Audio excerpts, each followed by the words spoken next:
December 14th, 2024. Daily Bread. Passage: Ezekiel chapter 40 verse 1 through chapter 42 to 20.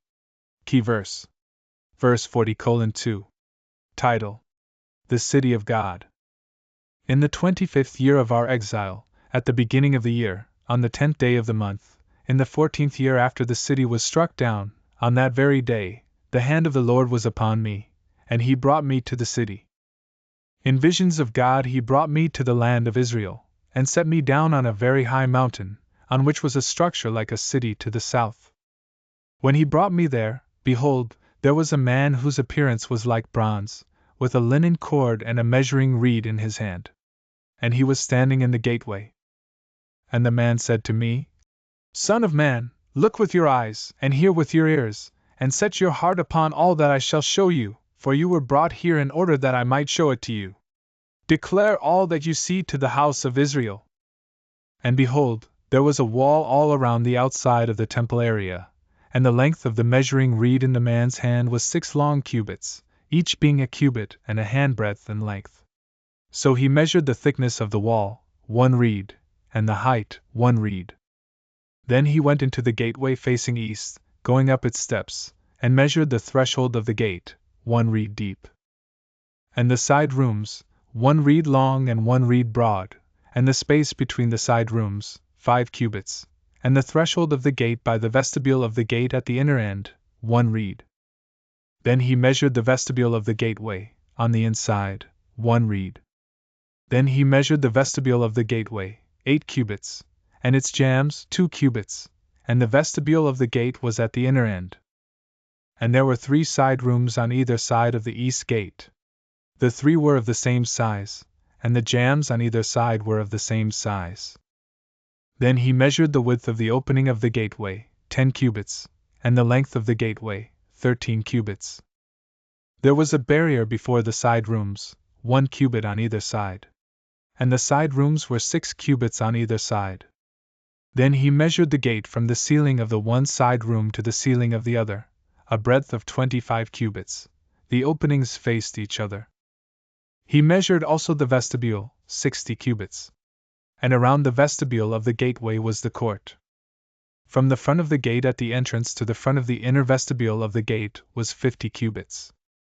And the gateway had windows all around, narrowing inwards toward the side rooms and toward their jambs, and likewise the vestibule had windows all around inside, and on the jambs were palm trees.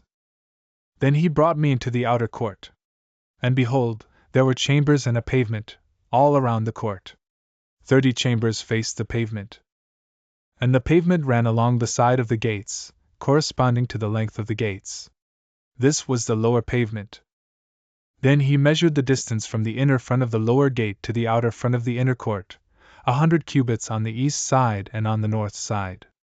As for the gate that faced toward the north, belonging to the outer court, he measured its length and its breadth. Its side rooms, 3 on either side, and its jambs and its vestibule were of the same size as those of the first gate. Its length was 50 cubits, and its breadth 25 cubits. And its windows, its vestibule, and its palm trees were of the same size as those of the gate that faced toward the east. And by 7 steps people would go up to it, and find its vestibule before them. And opposite the gate on the north, as on the east, was a gate to the inner court. And he measured from gate to gate, 100 cubits. And he led me toward the south, and behold, there was a gate on the south. And he measured its jambs and its vestibule, they had the same size as the others. Both it and its vestibule had windows all around, like the windows of the others. Its length was 50 cubits, and its breadth 25 cubits. And there were 7 steps leading up to it, and its vestibule was before them, and it had palm trees on its jambs, 1 on either side. And there was a gate on the south of the inner court. And he measured from gate to gate toward the south, 100 cubits. Then he brought me to the inner court through the south gate, and he measured the south gate. It was of the same size as the others. Its side rooms, its jambs, and its vestibule were of the same size as the others, and both it and its vestibule had windows all around. Its length was 50 cubits, and its breadth 25 cubits. And there were vestibules all around, 25 cubits long and 5 cubits broad. Its vestibule faced the outer court, and palm trees were on its jambs, and its stairway had 8 steps. Then he brought me to the inner court on the east side, and he measured the gate. It was of the same size as the others. Its side rooms, its jambs, and its vestibule were of the same size as the others, and both it and its vestibule had windows all around. Its length was 50 cubits, and its breadth 25 cubits. Its vestibule faced the outer court, and it had palm trees on its jambs, on either side, and its stairway had 8 steps.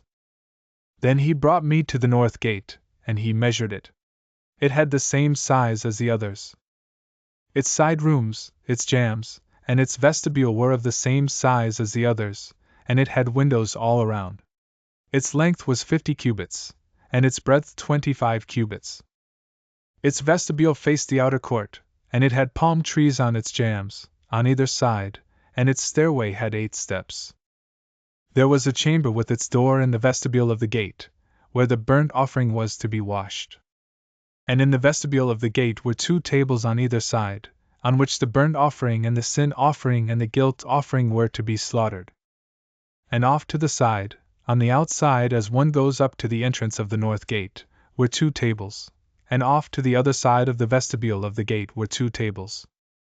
4 tables were on either side of the gate, 8 tables, on which to slaughter. And there were 4 tables of hewn stone for the burnt offering, 1.5 cubits long, and 1.5 cubits broad, and 1 cubit high, on which the instruments were to be laid with which the burnt offerings and the sacrifices were slaughtered. And hooks, 1 handbreadth long, were fastened all around within. And on the tables the flesh of the offering was to be laid. On the outside of the inner gateway there were 2 chambers in the inner court, one at the side of the north gate facing south, the other at the side of the south gate facing north. And he said to me, "This chamber that faces south is for the priests who have charge of the temple, and the chamber that faces north is for the priests who have charge of the altar. These are the sons of Zadok, who alone among the sons of Levi may come near to the Lord to minister to him." And he measured the court, 100 cubits long and 100 cubits broad, a square. And the altar was in front of the temple. Then he brought me to the vestibule of the temple and measured the jambs of the vestibule, 5 cubits on either side. And the breadth of the gate was 14 cubits, and the side walls of the gate were 3 cubits on either side. The length of the vestibule was 20 cubits, and the breadth 12 cubits, and people would go up to it by 10 steps. And there were pillars beside the jambs, 1 on either side. Then he brought me to the nave and measured the jambs.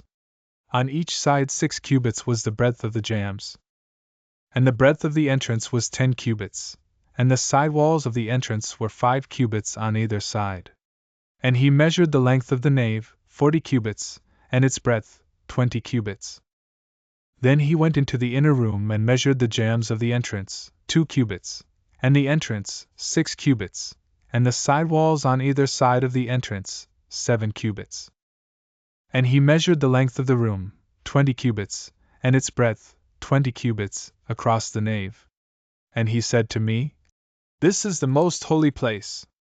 Then he measured the wall of the temple, 6 cubits thick, and the breadth of the side chambers, 4 cubits, all around the temple. And the side chambers were in 3 stories, one over another, 30 in each story. There were offsets all around the wall of the temple to serve as supports for the side chambers, so that they should not be supported by the wall of the temple. And it became broader as it wound upward to the side chambers, because the temple was enclosed upward all around the temple.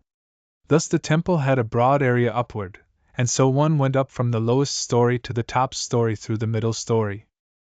I saw also that the temple had a raised platform all around. The foundations of the side chambers measured a full reed of 6 long cubits. The thickness of the outer wall of the side chambers was 5 cubits.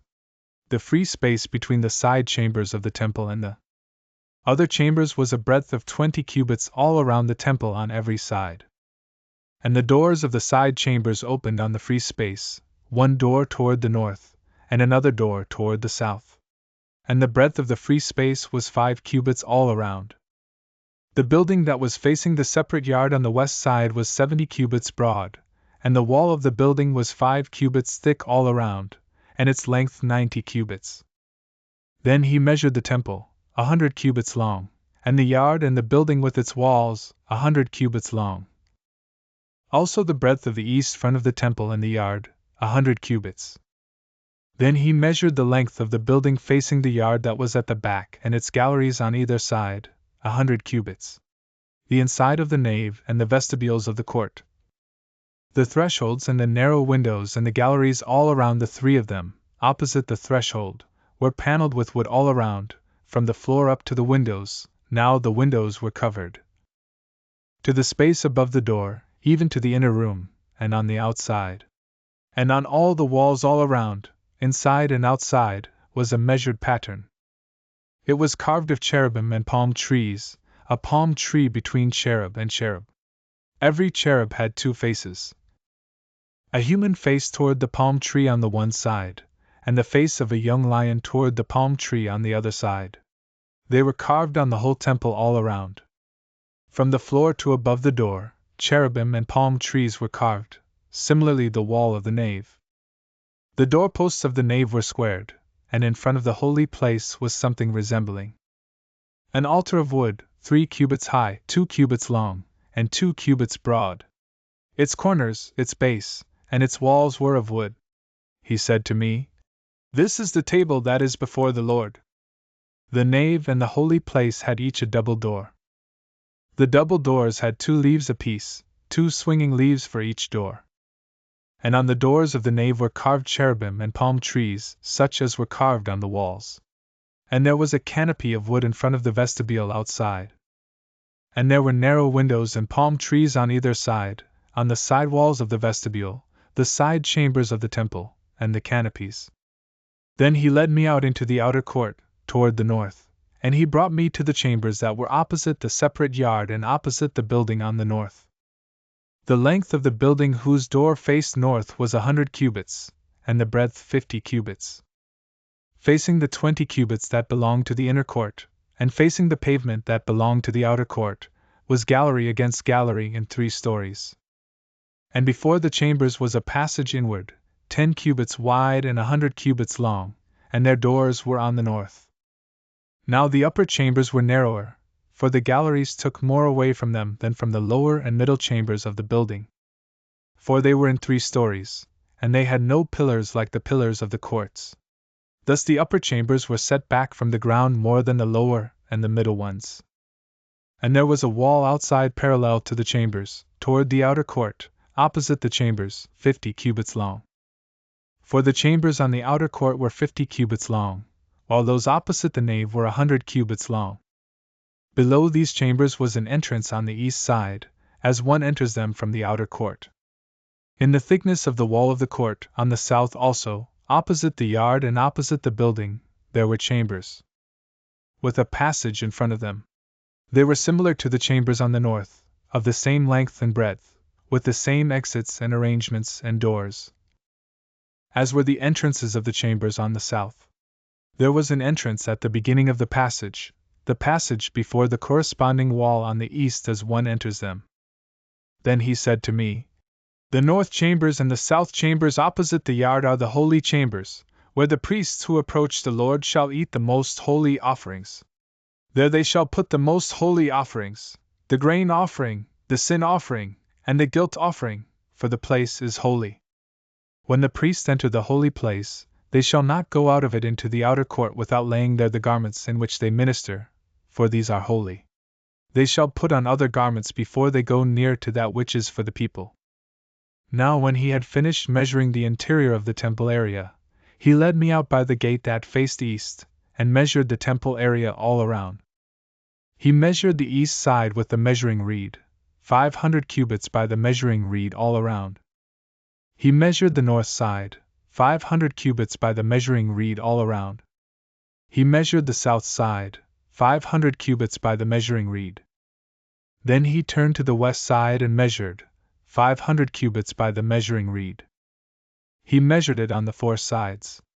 It had a wall around it, 500 cubits long and 500 cubits broad, to make a separation between the holy and the common.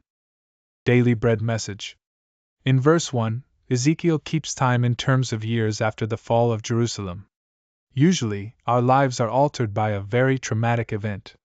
The falling of the temple was the most tragic event in Israel's history. After 14 years, God gave Ezekiel a powerful vision of the city of God. He sends his angel to give Ezekiel a personal tour of his new city and temple. The temple in the city of God is far greater than one built by Solomon. It reveals God's true hope to restore all of creation to worship Him perfectly in His kingdom. We need this heavenly vision of God's holy city in our hearts to overcome the tragedies and despair that envelope us in this world of sin and death. Do you have a vision of God's kingdom guiding you with a living hope? Ezekiel sees the outer courts, then the inner courts, then preparation rooms for the sacrifices, and the rooms for the priests. Finally, he lays his eyes on the restored temple, and it was greater than he dreamed or imagined. The angel measured all the dimensions to give him a detailed understanding of the heavenly temple. This vision gives Ezekiel full confidence that God has planned it and will do it. There is no reason left to despair. In God, we have real hope to be restored to worship Him in all His majesty and glory. Prayer. Father, thank you for giving me real hope to worship you in your holy city. One word. A hope to worship God in His holy city.